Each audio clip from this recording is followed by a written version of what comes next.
اس کے خلاف ہی پھر اس طرح کی عدالت کا فیصلہ تھا، کیونکہ ظاہری بات ہے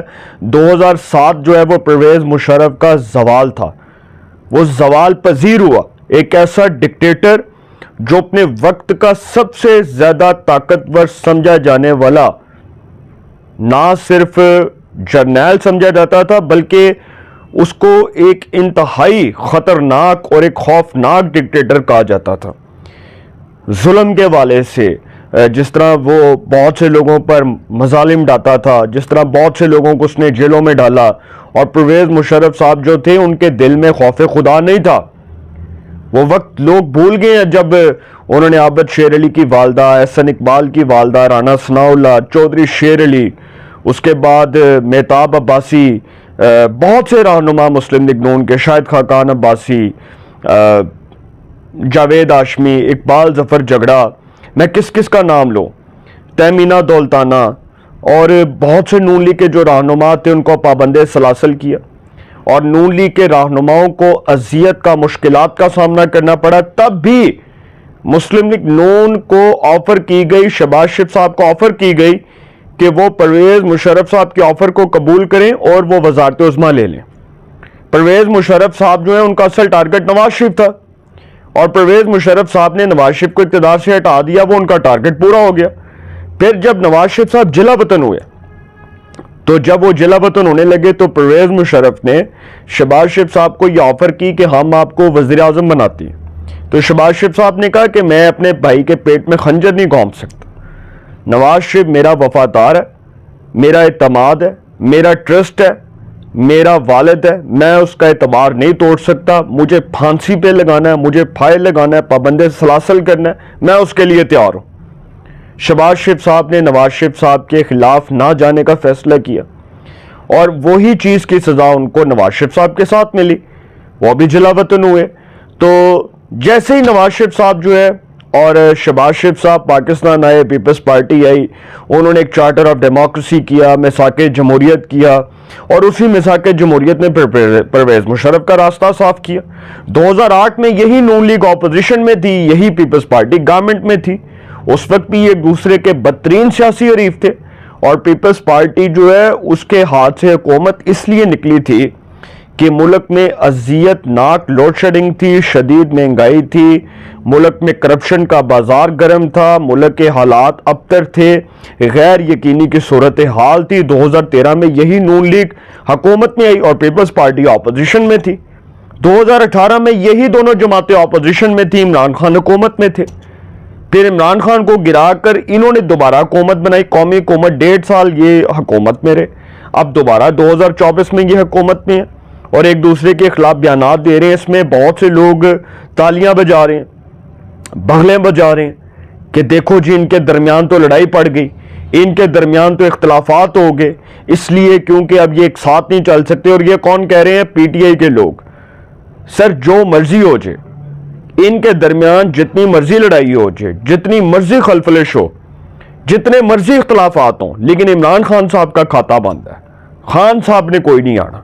اے نظام نے فیصلہ کر لیا ہے کہ خان صاحب دی معافی دا راستہ بند ہے، خان صاحب کی معافی کا راستہ ہمیشہ کے لیے بند ہو چکا ہے۔ جو خان صاحب نے چانس تھا، آخری چانس، وہ بڑی بری طرح اپنے ہاتھ سے لوز کر دیا۔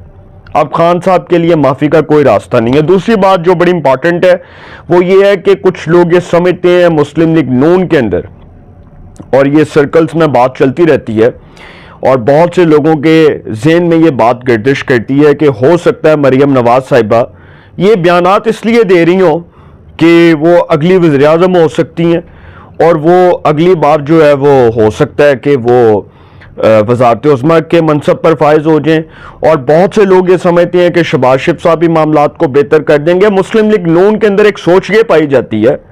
کہ مریم نواز صاحبہ جو نواز شریف کی سیاسی جانشین ہے وہی اگلی بار وزیر اعظم ہوں گی۔ لیکن سر جس طرح شہباز شریف صاحب کے اسٹیبلشمنٹ کے ساتھ معاملات بہت اچھے ہیں اور بہت افہام و تفہیم کے ساتھ وہ چاہ رہے ہیں، ہو سکتا ہے اگلی بار بھی وہ وزیر اعظم ہو، تو سر جو شریف خاندان کے خلاف سمارٹ موو ہے وہ پیپلز پارٹی کی ناکام ہو چکی ہے، اس میں پیپلز پارٹی کو کامیابی کسی حد تک بھی نہیں ملنی۔ آخری خبر جو بڑی امپورٹنٹ ہے وہ یہ ہے کہ جو ذوالقرنین طاہر صاحب ہیں، یہ ڈان نیوز کے صحافی ہیں. ان کی خبر ہے کہ پیپلز پارٹی اور مریم نواز کے درمیان بڑھتی کشیدگی، وزیر اعظم کی نواز شریف سے صلح کروانے کی درخواست.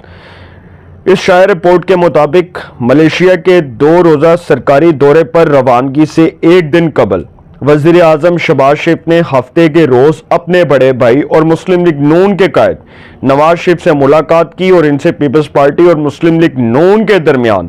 بڑھتی ہوئی کشیدگی پر بات چیت کی. جاتی عمرہ میں ملاقات میں حکومتی امور پر گفتگو ہوئی. ڈان ذرائع بتاتے ہیں کہ وزیر اعظم نے پارٹی صدر سے کہا کہ پیپلز پارٹی حکومت کی اتحادی ہے اور حکومت کے بہتر طور پر چلنے کے لیے دونوں جماعتوں کے درمیان اختلافات کو طول نہیں دینا چاہیے. ذرائع کے مطابق نواز شریف کو پیپلز پارٹی کی جانب سے انتظامی اور ترقیاتی امور سے متعلق شکایت سے بھی آگاہ کیا گیا اور دونوں رہنماؤں نے اس بات پر اتفاق کیا ہے کہ اتحادی حکومت میں اتحاد و یکجہتی حکومت کے استحکام کے لیے ناگزیر ہے. تاہم مسلم لیگ نون کی جانب سے جاری کردہ سرکاری بیان کے مطابق وزیر اعظم نے پارٹی قائد کو اپنے حالیہ غیر ملکی دوروں کے بارے میں آگاہ کیا. اب یہ ایک خبر ہے جو میں نے آپ کے سامنے رکھی ہے کہ کشیدگی میں اضافہ تب ہوا جب پیپلز پارٹی نے کھلے عام عمران خان کی تحریک انصاف کے الزامات کو دہرایا کہ مریم نواز عوامی نمائندہ نہیں بلکہ ان کی حکومت فارم 47 کا نتیجہ ہے. اس قسم کے جو پیپلز پارٹی کے بیانات ہیں اس پر نون لیگ میں بڑا شدید غم و غصہ پایا جاتا ہے. اب یہ جس طرح کے بیانات دیے گئے پیپلز پارٹی کے جو سینیٹر ہیں انہوں نے بھی سینٹ میں اس حوالے سے بات کی اور جو انہوں نے ضمیر گومرو صاحب نے سینٹ کے اندر بات کی تھی انہوں نے معافی کا مطالبہ کیا. اعظم نذیر تارڑ صاحب نے معافی مانگ لی. انہوں نے کہا کہ جی میں مریم نواز صاحبہ کی جانب سے اور مسلم لیگ نون کی جانب سے معافی مانگتا ہوں. اس پر نواز شریف نے بڑے شدید غم و غصے کا اظہار کیا اور انہوں نے سینیٹر اعظم نذیر تارڑ صاحب کی کلاس لی. انہوں نے کہا آپ کون ہوتے ہیں معافی مانگنے والے؟ ہم نے تو آپ کو نہیں کہا، نہ ہم نے آپ کو پارٹی کی جانب سے کہا کہ آپ معافی مانگیں، نہ ہم نے مریم کی جانب سے کہا. تو سینیٹر اعظم نذیر تارڑ صاحب کو پھر بہت فیل ہوا کہ ان کو یہ کام نہیں کرنا چاہیے تھا، حالانکہ وہ بائی پروفیشن ایک بڑے سیزنیبل لائر ہیں اور بڑے پرومیننٹ لا ایکسپرٹ ہیں. بہرحال جو بھی معاملات چاہ رہے ہیں یہ معاملات سر اچھے نہیں ہیں اور جو مسلم لیگ نون اور پیپلز پارٹی کا اتحاد ہے اس کو ابھی تک تو کوئی خطرہ نہیں ہے. ہاں اگر کوئی بہت بڑا خطرہ لاحق ہو بھی گیا تو سر خان صاحب کی معافی کا راستہ بند ہے. خان صاحب نے کوئی نہیں آنا. جو لوگ سمجھ رہے ہیں کہ جی اس میں تیسرا فریق اس کو فائدہ ہو جائے گا، یہ وقتی طور پر ایک اختلافات میں شدت ضرور ہے لیکن معاملات کی گتھی کسی نہ کسی حد تک سلجھتی نظر آ جائے گی. کرائن یہ بتا رہے ہیں، سیاسی کرائن یہ بتا رہے ہیں کہ یہ معاملات جو ہیں ود ان 12 سے 13 ڈیز تک، ود ان 1 یا 2 ویکس یہ معاملات اپنے ٹریک پر آ جائیں گے. اپنی رائے کا کومنٹس میں ضرور اظہار کیجئے گا.